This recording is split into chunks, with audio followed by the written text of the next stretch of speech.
صلی وسلم دائما ابدا على حبيبك خير الخلق كلهم.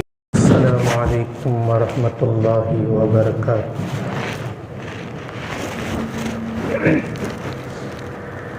الحمد للہ رب العالمین نحمده ونستعینه ونستغفره ونؤمن به ونتوکل علیہ ونعوذ باللہ من شرور انفسنا ومن سیئات اعمالنا من يهده الله فلا مضل له ومن يضلله فلا هادي له ونشهد أن لا إله إلا الله وحده لا شريك له ونشهد أن سيدنا ومولانا محمدا عبده ورسوله.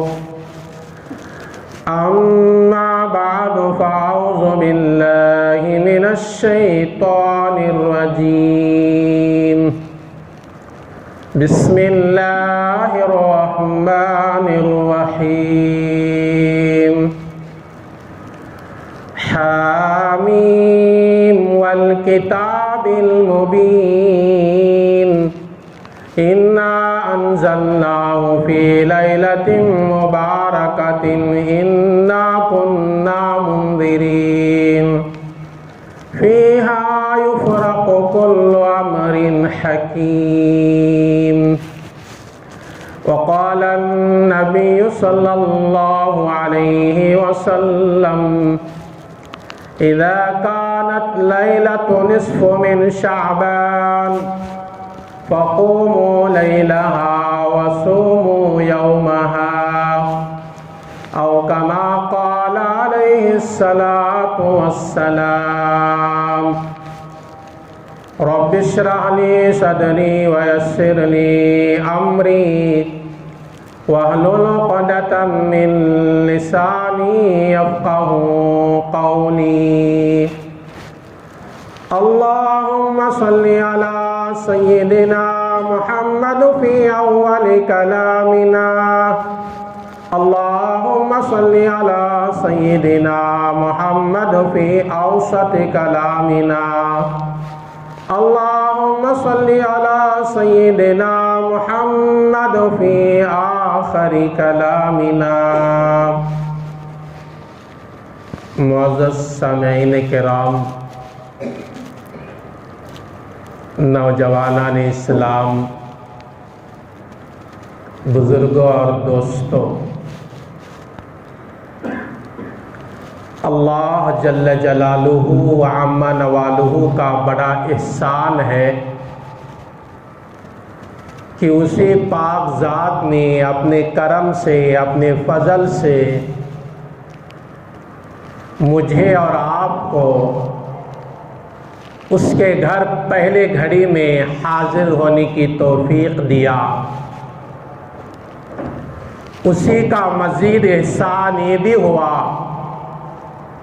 تھوڑی دیر قرآن اور سنت کے باتیں سننے اور سنانے کی توفیق دے رہا ہے.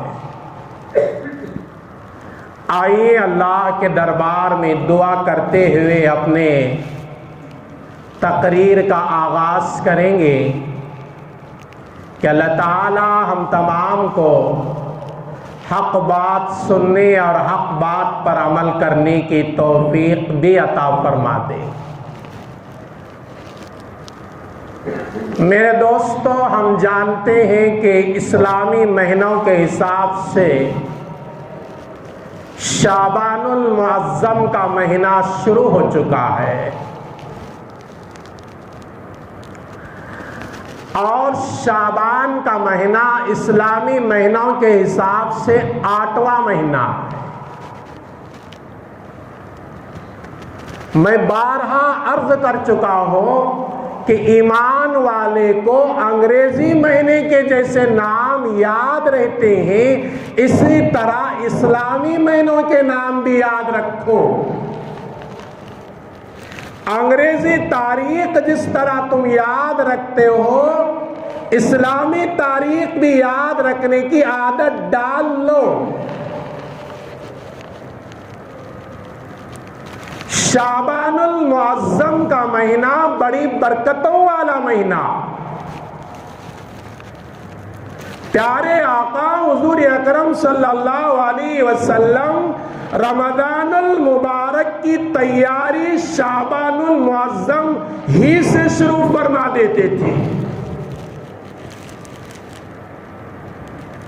عبادت میں اضافہ ہو جاتا تھا، قرآن کی تلاوت میں اضافہ ہو جاتا تھا، روزوں کی کثرت شروع ہو جاتی تھی۔ اس لیے اہل لغت نے لکھا ہے کہ شعبان کے معنی ہے شاخ میں شاخ نکل آنا۔ شعبان کو شعبان اس لیے کہتے ہیں، اس میں برکتوں کے پھوٹنے اور خیر کے پھوٹنے کے ذرائع جب ایمان والا تلاش کرتا ہے تو خیر و برکت اس سے ملتی ہے۔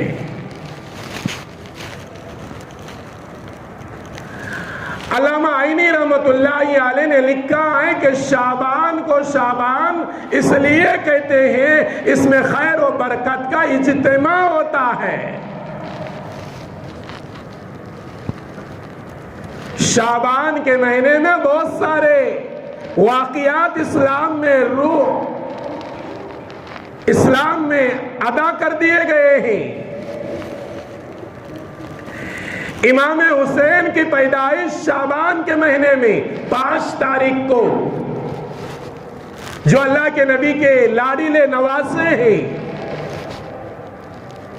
حضرت صفیہ سے نکاح ہوا تو شعبان کے مہینے میں ہوا۔ قبلے کی تبدیلی آئی تو شعبان کے مہینے میں۔ اللہ کے نبی کی آرزو تھی، تمنا تھی کہ میرا اور میری امت کا قبلہ بیت المقدس کے بجائے بیت اللہ ہونا چاہیے۔ تو اللہ کے نبی کی خواہش کے مطابق اللہ نے بیت اللہ کو قبلہ جو بنایا، اس شعبان کے مہینے میں بیت اللہ کی طرف نماز پڑھنے کا حکم اللہ نے شعبان میں نازل کیا۔ تو شعبان میں ایک رات بھی آتی ہے جسے شب برات کہتے ہیں، اور عربی میں اسے لیلۃ من نصف شعبان کہا جاتا ہے۔ اب ہمیں یہ معلوم کرنا ہے کہ شعبان کے مہینے میں ہمارے نبی کیا کرتے تھے اور ہم کو کیا کرنا ہے۔ پہلا سوال، ہمارے نبی شعبان میں کیا کرتے تھے؟ اس کا جواب یہ، اللہ کے نبی شعبان کے اکثر مہینہ روزہ رکھتے تھے، اکثر مہینہ۔ حضرت اسامہ رضی اللہ تعالی عنہ صحابی رسول ہے، انہوں نے ایک دفعہ پوچھ لیا، اللہ کے نبی آپ شعبان میں کثرت سے روزے رکھتے ہیں، وجہ کیا ہے؟ آقا صلی اللہ علیہ وسلم نے فرمایا، اسامہ، رجب اور رمضان کے درمیان میں جو مہینہ شعبان کا آتا ہے وہ بڑی عظمتوں والا مہینہ ہے، بڑی برکتوں والا مہینہ ہے، بڑے خوبیوں والا مہینہ ہے، لوگ اس سے غافل ہیں، اور میں اس میں رمضان کے جس طرح روزوں کا اہتمام میں کرتا ہوں، رمضان کے روزے فرض ہیں، وہ تو ضروری ہے، لیکن شعبان میں میں اس لیے کثرت سے روزہ رکھتا ہوں، میں روزے دار ہونے کی حالت میں اللہ کے دربار میں میرا نام پیش ہو جائے اور میں خوش قسمت لوگوں میں لکھ دیا جاؤں۔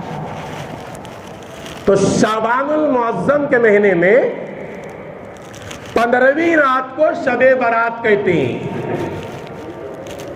اور یہ بات بھی یاد رکھ لو، بعض لوگوں کا خیال ہے اس شب برات کی کوئی حقیقت نہیں ہے۔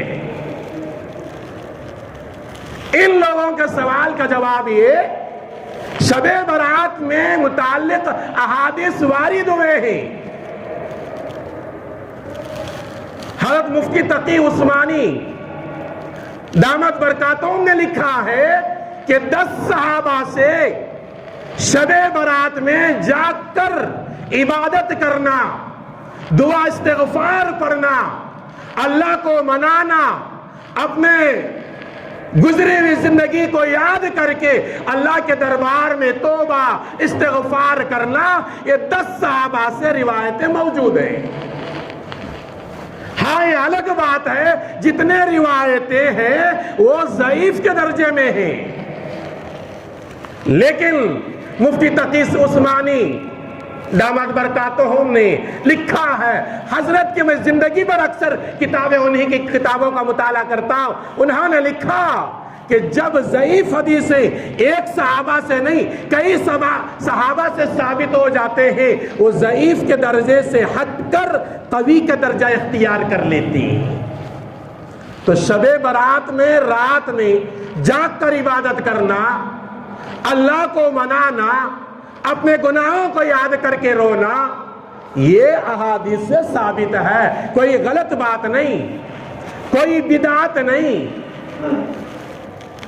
قرآن کریم کے 25ویں پارے سورہ دخان ایک سورہ ہے جو سورہ کے مکی زندگی میں نازل ہوا، جسے مکی سورت کہا جاتا ہے، اور اس سورت میں 3 رکوع ہیں،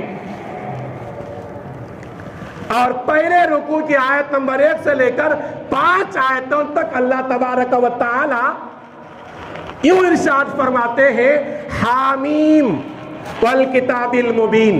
حامیم یہ حروف مقطعات میں سے ہے، یہ اللہ کے علاوہ کوئی اس کا معنی اور مطلب کوئی جانتا نہیں.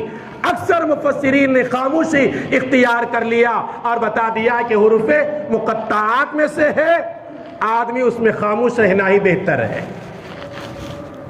اور آگے فرمایا والکتاب المبین، واضح کتاب کی قسم ہے، انا انزلناہ فی لیلۃ مبارکۃ انا کنا منذرین.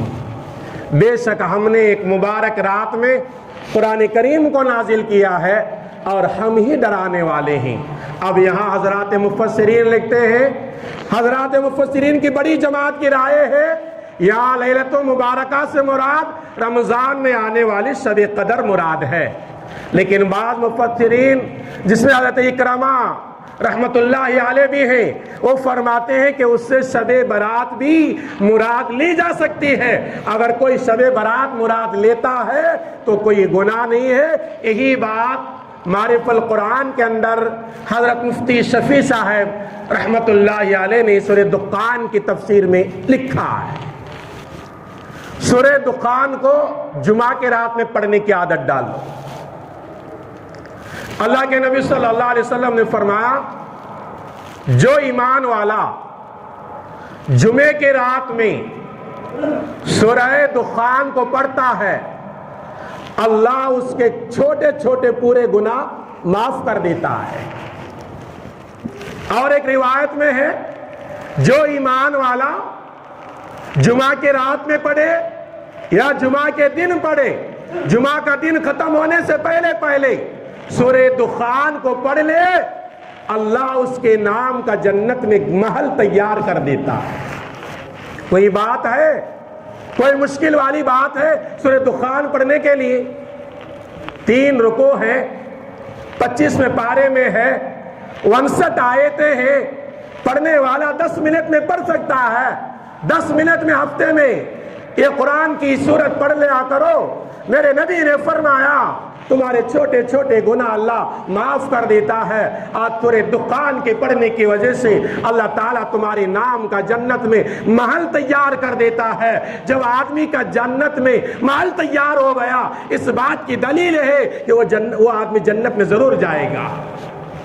تو سورہ دخان کو جمعہ کے دن پڑھنے کی خود بھی عادت ڈالو. اپنے گھر والوں کو اس بات کو سمجھاؤ کہ سورہ دخان ہم ہر گھر کا فرد سورہ دخان کو جمعہ کے دن پڑھنے کی آدمی کوشش کرنا چاہیے. حضور اکرم صلی اللہ علیہ وسلم نے ارشاد فرمایا کہ شعبان کی جب 15ویں رات آتی ہے، حضرت علی سے مروی ہے، ابن ماجہ میں روایت ہے، اذا كانت لیلۃ النصف من شعبان فقوموا لیلہا وصوموا یومہا۔ اللہ کے نبی صلی اللہ علیہ وسلم نے فرمایا جب شعبان کی 15ویں تاریخ آئے تو رات میں جاگ کر عبادت کرو اور دن میں صبح کو اٹھنے کے بعد روزہ رکھ لیا کرو۔ یہ ایک روایت ہے۔ تقی عثمانی دامت برکاتوں میں لکھتے ہیں کہ پوری احادیث کے ذخیرے میں ایک ہی حدیث ایسی ملتی ہے جہاں شعبان کے 15ویں دن روزہ رکھنے کا حکم دیا گیا ہے۔ اگر کوئی اللہ کے نبی صلی اللہ علیہ وسلم کے طریقے پر عمل کرنے کے لیے شعبان کا مہینہ جیسا شروع ہوا 10 روزے رکھ رہا ہے تو بھی ٹھیک ہے، 15 روزے رکھ رہا ہے تو بھی ٹھیک ہے، 10 کے بجائے 12 رکھ رہا ہے تو بھی ٹھیک ہے، کوئی متعین نہیں ہے۔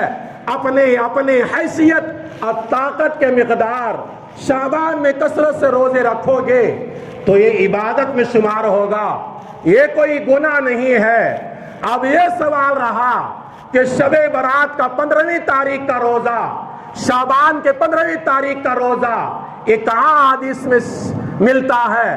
تو لکھتے ہیں کہ پوری حدیث کے اندر ایک حدیث ایسی ہے جہاں شعبان کے 15ویں تاریخ کو روزہ رکھنے کا اللہ کے نبی صلی اللہ علیہ وسلم نے حکم دیا ہے۔ اس لیے حضرات علماء کہتے ہیں اگر تم شعبان کے مہینے میں روزہ رکھنا ہے تو 1 سے 2 4 5 4 جتنے چاہے تم روزے رکھ سکتے ہو۔ اگر نہیں ہوتا، اگر تم ایک ہی روزہ رکھنا چاہتے ہو، شعبان کے 15ویں تاریخ کو رکھتے ہو تو ایک روزہ بھی جائز ہے، یہ کوئی غلط بات نہیں ہے۔ حضور اکرم صلی اللہ علیہ وسلم نے اسی حدیث میں آگے ارشاد فرمایا فَإِنَّ اللَّهَ تَبَارَكَ وَتَعَالَى يُنَزِّلُ إِلَى السَّمَاءِ الدُّنْيَا، اس لیے کہ شعبان کے 15ویں تاریخ کو اللہ تعالیٰ آسمان دنیا پر نازل ہوتا ہے اور اللہ تعالیٰ اعلان کرتا ہے ہے کوئی مانگنے والا میں اس کو دینے کے لیے تیار ہوں، ہے کوئی اپنے گناہوں کو بخشش چاہنے والا میں اس کے گناہوں کو معاف کر دوں، ہے کوئی روزی چاہنے والا میں اس کے روزی کے اسباب پیدا کروں۔ یہ اللہ تعالیٰ کی رحمت خود چیخ چیخ کر اعلان کرتی ہے اے لوگوں آ جاؤ اللہ کے دربار میں، آج شب برات ہے، اللہ کے دربار میں رو لینا، اللہ کے دربار میں گڑ گڑا لینا، اپنے مسائل کو اللہ کے دربار میں رکھ لینا۔ اے اللہ میں گنہگار ہوں، میرا یہ مسئلہ ہے، اے اللہ میں روزی کے متعلق پریشان ہوں، اے اللہ میرا یہ مسئلہ ہے۔ یہ تمام باتیں اللہ کے دربار میں رکھتے ہیں تو حضور اکرم صلی اللہ علیہ وسلم نے فرمایا جیسے ہی شعبان کی 15ویں تاریخ آتی ہے، مغرب شروع ہو جاتی ہے، وہاں سے لے کر صبح صادق تک یہ اعلان ہوتا ہے لوگوں مانگ لیا کرو اور استغفار کرنے والوں اپنے گناہوں کو معافی چاہ لیا کرو، یہ اعلان پر اعلان ہوتے رہتا ہے۔ حضرت عائشہ رضی اللہ تعالی عنہا ارشاد فرماتے ہیں حضرت انس میرے پاس آئے، مسجد سے دوڑے دوڑے آئے، آ کر عرض کرنے لگی امی جان مجھے کچھ چیز چاہیے، اللہ کے نبی نے لانے کے لیے بھیجا ہے، مجھے وہ چیز دے دو۔ میں اللہ کے نبی کو 15ویں شب کی فضائل بیان کرتے ہوئے سنتے ہوئے چھوڑ کر آیا ہوں، میں جا کر وہ فضائل سننا چاہیے۔ تو حضرت عائشہ رضی اللہ تعالی عنہا نے فرمایا حضرت انس کو پیار میں اے انیس بیٹھ جاؤ، تم کو میں 15ویں شعبان کا ایک واقعہ سناتا ہوں۔ وہ واقعہ یہ ہے، حضرت انس فرماتی ہیں ماں عائشہ رضی اللہ تعالی عنہا عرض کرنے لگی، ارشاد فرمایا اے انیس، یعنی حضرت انس کو پیار و محبت میں انیس بھی کہا کرتے تھے، فرمایا اے انیس سن لو، شعبان کی 15ویں تاریخ تھی، میرے نبی میرے گھر میں میرے کمرے میں آرام کرنے کے لیے آئے اور لیٹ گئے اور میں بھی لیٹ لی۔ اللہ کے نبی صلی اللہ علیہ وسلم تھوڑی دیر کے بعد یہاں سے اٹھے اور جنت البقیع چلے گئے اور وہاں جا کر توبہ استغفار مرحومین کے لیے اور جو دنیا سے رخصت ہو گئے ان کے لیے مغفرت کی دعا کر رہی تھی۔ حضرت عائشہ فرماتی ہیں میرے دل میں خیال آیا آج تو میرے کمرے میں رہنے کی میری نبی کی باری ہے اور میری نبی غائب ہیں۔ میں نے ہاتھ ہلا کر دیکھا، وہ زمانے میں چراغ نہیں تھے، وہ زمانہ چراغوں کا زمانہ، وہ لائٹ کا زمانہ نہیں تھا۔ حضرت عائشہ فرماتے ہیں اس دن اس رات میں میرے گھر میں رہنے والا چراغ میں کوئی تیل بھی نہیں تھا۔ چراغ جلانے کے لیے میں نے اپنے ہی ہاتھ کو ٹٹول کر دیکھا، ہلا کر دیکھا، میرے نبی میرے بستر پر آرام نہیں کر رہے ہیں۔ میں باہر نکل گئی، دیکھا جنت البقیع کے قریب میں اللہ کے نبی صلی اللہ علیہ وسلم دعا میں لگے ہوئے ہیں اور دعا کر رہے ہیں۔ حضرت عائشہ نے کہتے ہیں میں واپس آئی اور میرے بستر میں لیٹ گئی، میں ہانپ رہی تھی۔ تھوڑی دیر بعد آقا صلی اللہ علیہ وسلم تشریف لائے، حضرت عائشہ سے پوچھنے لگے عائشہ کیوں ہانپتی ہو اور تمہارا سانس کیوں پھول رہا ہے؟ حضرت عائشہ نے عرض کیا اللہ کے نبی صلی اللہ علیہ وسلم معاملہ یہ کہ آپ بستر میں نہیں تھے، میں نے سوچا اللہ کے نبی صلی اللہ علیہ وسلم آج میرے باری کے دن کسی اور عورت کے یہاں اور بیوی کے ہاں رات گزارنے کے لیے چلے گئے ہوں گے۔ میں شک و شبہ میں پڑ گئی، لیکن دیکھا میں نے آج جنت البقیع میں استغفار دعائیں مغفرت میں لگے ہوئے، میں واپس آ کر لیٹ گئی۔ حضور اکرم صلی اللہ علیہ وسلم نے فرمایا عائشہ کیا تمہارا گمان ہے اللہ کا رسول تم پر ظلم کرے گا؟ نہیں۔ اس کے بعد اللہ کے نبی صلی اللہ علیہ وسلم نے فرمایا عائشہ آج شعبان کی 15ویں رات ہے، اللہ تبارک و تعالیٰ کی رحمت آسمان دنیا پر آ کر اعلان کرتی ہے کوئی مغفرت چاہنے والا میں اس کے مغفرت کر دو، ہے کوئی روزی چاہنے والا میں اسے روزی کے اسباب پیدا کرو، ہے کوئی مصیبت زدہ میں اس کی مصیبت کو ٹالنے کے اسباب پیدا کرو۔ اس لیے میں دعا میں لگا ہوا تھا۔ اس لیے مفسرین محدثین نے اپنی کتابوں میں لکھا ہے کہ شب برات میں یعنی 15ویں شعبان کی رات میں کوئی خاص نماز نہیں ہے۔ بعض لوگوں کے ذہنوں میں ہے کہ مغرب کے بعد 6 رکعت پڑھ لو، 2 رکعت کر کے اس میں یہ ہوگا یہ ہوگا۔ یہ کئی احادیث میں ثابت نہیں ہے، یہ کہیں بھی احادیث میں ثابت نہیں ہے۔ جتنی باتیں احادیث میں ہیں اتنا ہی عمل کرنا عبادت ہے، اس سے ہٹ کر تم صحیح بات سمجھ کر عمل کرو گے، وہ ثواب کی چیز کیوں نہ ہو لیکن وہ ثواب نہیں ملے گا۔ حضور اکرم صلی اللہ علیہ وسلم سے اتنا ثابت ہے اللہ کے نبی صلی اللہ علیہ وسلم نے انفرادی نمازیں پڑھے ہیں، دعا میں لگے ہیں۔ ہم لوگ بھی آج شب برات ہے، آج کی رات، کل صبح روزہ رکھنا ہے 15ویں، آج 14ویں تاریخ ہے اور کل 15ویں ہے۔ آج کے رات میں انفرادی نمازیں ہیں اور نماز کے متعلق بات چھوٹے چھوٹے کتابچوں میں چھوٹے چھوٹے رسالوں میں لکھا ہوا ہے 2 رکعت ایسی پڑھو، سورہ فاتحہ کے بعد سورہ اخلاص اتنی بار پڑھو۔ یہ سب احادیث سے ہٹ کر ہیں، اس پر عمل کرنا کوئی ضروری نہیں ہے، اس پر عمل نہ کرو۔ معمولی جیسے ہم سیدھی نمازیں پڑھتے ہیں، نوافل پڑھتے ہیں، وہ نوافل پڑھ لینا، اللہ کے دربار میں مانگ لینا، بس یہی چیز ہے شب برات میں ایک عبادت کرنے کا۔ بعض لوگوں کے ذہنوں میں ہے جیسے ہی شعبان کا مہینہ شروع ہوا 15ویں تاریخ آئی کہ ابھی شعبان کی عید آ رہا ہے، کیا کر لیں گے؟ شعبان کی کوئی عید نہیں ہوتی ہے۔ شعبان کے شب برات کو عید کا نام دینا پیران پیر عبد القادر جیلانی محبوب سبحانی نے غنیت الطالبین میں لکھا ہے کہ یہ غلط ہے۔ شعبان کے 15ویں تاریخ کو شب برات سے ہٹ کر عید کا نام دینا یہ غلط ہے۔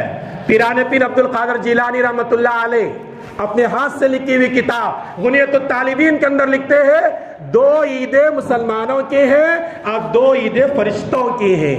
مسلمانوں کی عیدیں دن میں آتے ہیں، وہ 2 عیدیں، ایک عید الفطر ہے اور ایک عید الاضحیٰ ہے، اور فرشتوں کی عیدیں رات میں آتے ہیں، وہ شب برات ہے اور رمضان میں آنے والی شب قدر ہے۔ ایک فرشتوں کی عید ہے اور مومن کے لیے 2 عید ہے، ایک بقرہ عید عید الاضحیٰ، ایک عید الفطر جو رمضان کے ختم پر پہلے شوال کو منا دی جاتی ہے۔ اس لیے شب برات کے بارے میں اتنی بات ذہن میں رکھیے، اللہ کے نبی صلی اللہ علیہ وسلم شعبان میں کثرت سے روزے رکھتے تھے، ہم بھی رکھیں گے۔ اللہ کے نبی صلی اللہ علیہ وسلم زندگی میں ایک مرتبہ شب برات میں قبرستان کو گئے ہیں، اس کے بعد اللہ کے نبی کئی سال زندگی گزارے، وہاں قبرستان کو جانا ثابت نہیں ہے۔ تو قبرستان کو جانے کے لیے شب برات ہی کو متعین کر لینا، اس کے بعد کبھی نہ جانا، یہ بھی غلط بات ہے۔ قبرستان کو کبھی کبھی جاتے رہنا چاہیے، ہفتے میں ایک مرتبہ، یا نہ ہو سکے تو مہینے میں ایک مرتبہ، یا 3 مہینے میں ایک مرتبہ قبرستان کی زیارت کرتے رہنا چاہیے۔ جا کر ہمارے جو رشتہ دار ہم سے جدا ہو گئے ان کا احساس کرنا چاہیے، یہ لوگ تھے دنیا میں اتنے مال رکھنے والے، اتنی دولت رکھنے والے، اتنی صحت رکھنے والے، اتنی جائیداد کو چھوڑ کر جانے والے، یہ مٹی کے اندر سوئے ہوئے ہیں۔ ایک زمانہ ایسا آنے والا ہے، ہمیں بھی اس مٹی میں آنا ہے۔ قبرستان کو پہنچ کر ایک احساس لے کر آنا ہے، ایک عبرت لے کر آنا ہے، اس کے لیے کوئی وقت متعین نہیں ہے۔ ہر دن بھی آپ چاہیں تو جا سکتے ہیں، ہر مہینہ چاہیں آپ جا سکتے ہیں۔ شب برات ہی کو ضروری سمجھ کر جانا یہ کوئی ضروری عمل نہیں ہے۔ اگر کوئی جاتا ہے اس ارادے سے جاتا ہے، اللہ کے نبی صلی اللہ علیہ وسلم زندگی میں ایک مرتبہ شب برات میں قبرستان پہنچے تھے، میں بھی جاؤں گا، تو کوئی گناہ نہیں ہے، لیکن اسے لازم سمجھنا، اسے ضروری سمجھنا اس شریعت کا ایک حصہ نہیں ہے۔ حضور اکرم صلی اللہ علیہ وسلم نے آگے ارشاد فرمایا، حضرت ابو موسیٰ اشعری رضی اللہ تعالیٰ عنہ سے روایت ہے، حضور اکرم صلی اللہ علیہ وسلم نے فرمایا کہ شب برات میں ہر مومن کی مغفرت ہوتی ہے۔ اتنے لوگوں کی مغفرت ہوتی ہے جتنے قبیلے بنی کلب کے بکریوں کے جسم میں بال ہیں، اتنے لوگوں کی مغفرت ہوتی ہے۔ عرب کے اندر ایک قبیلہ تھا، قبیلے بنو کلب، یہ بکریوں کے پالنے میں مشہور تھا، ان کے یہاں ہزاروں بکریاں رہتی تھی۔ آپ صلی اللہ علیہ وسلم نے اس قبیلے کی مثال دیتے ہوئے فرمایا، شب برات میں اللہ تعالیٰ کی رحمت اتنی جوش میں آتی ہے جیسے قبیلے بنو کلب کے بکریوں کے جسم میں رہنے والے بال ہیں، اس کی مقدار اللہ تعالیٰ بڑے بڑے گنہگاروں کو معاف کر دیتا ہے۔